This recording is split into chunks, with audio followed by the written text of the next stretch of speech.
siku yako inakuendea vema. Fahari yangu tena kubwa zaidi kuungana nawe mchana wa leo kwenye taarifa zetu za TV47 matukio ya awamu hii ya saa 7. Kuna mengi tu tuliokuandalia, tuandamane sote hadi tamati. Mienyi wako Andrin Kilemi. Raia nchini Uganda leo wanashiriki katika uchaguzi mkuu, zoezi linalofanyika chini ya hali ya tahadhari kubwa baada ya serikali kuzima huduma za mtandao nchini humo. Rais Yoweri Museveni ambaye amekuwa madarakani tangu mwaka wa 1986 anawania awamu ya 7 ya urais. Hata hivyo, anakabiliwa na upinzani mkali kutoka kwa Robert Changulani almaarufu Bobi Wine ambaye anawakilisha kizazi cha vijana wanaoshinikiza mageuzi ya kisiasa na uwazi katika uongozi. Wadau wa demokrasia wanasema kuzimwa kwa interneti kunaweza kuathiri uhuru wa taarifa, ufuatiliaji wa uchaguzi na uwazi wa mchakato mzima wa upigaji kura, huku macho ya jumuiya ya kimataifa yakiendelea kuelekezwa nchini humo. Na sasa tunavuka moja kwa moja hadi nchini humo ambako mwandishi wetu wa habari Saddam Mubale anatuarifu kwamba baadhi ya vituo vya kupigia kura nchini humo vimeripotiwa kukumbwa na changamoto za kiufundi baada ya mashine za kuhakiki wapiga kura kushindwa kufanya kazi ipasavyo. Ni hali ambayo imesababisha kucheleweshwa kwa zoezi la kupiga kura katika maeneo kadhaa. Mubale?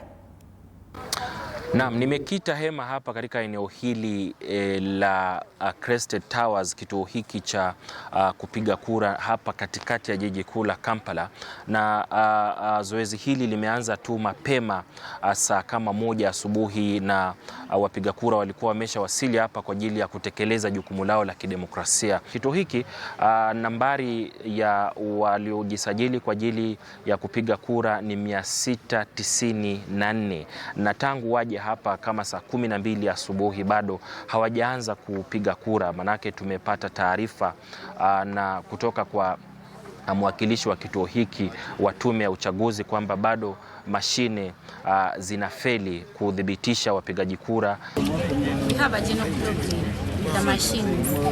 I think all the parishes, because they are calling and all the machines are not working. So we are calling our process and they are saying that we should wait.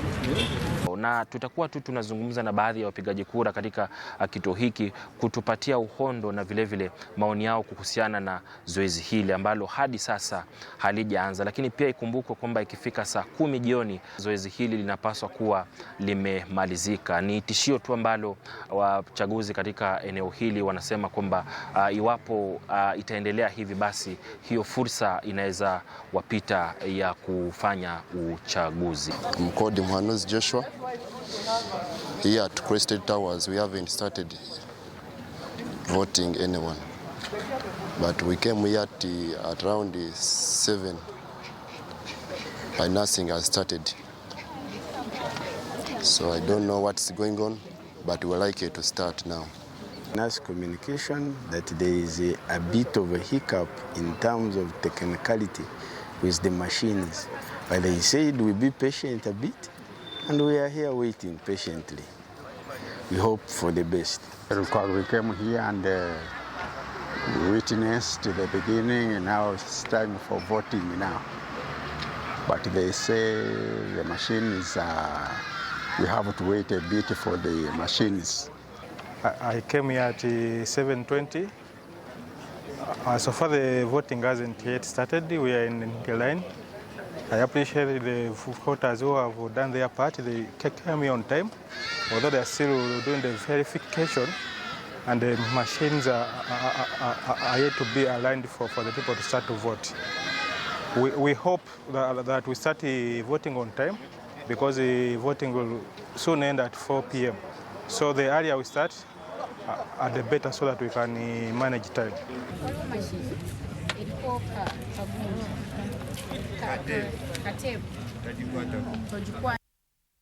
Asante sana Sadam Mubale, mwandishi wetu wa habari kutoka taifa jirani la Uganda, kunradhi, ambapo hii leo wananchi wa taifa hilo wanafika debeni kupiga au kutekeleza shughuli yao ya kikatiba. Ni taarifa ambayo bila shaka Sadam atakuwa anazidi kuifuatilia.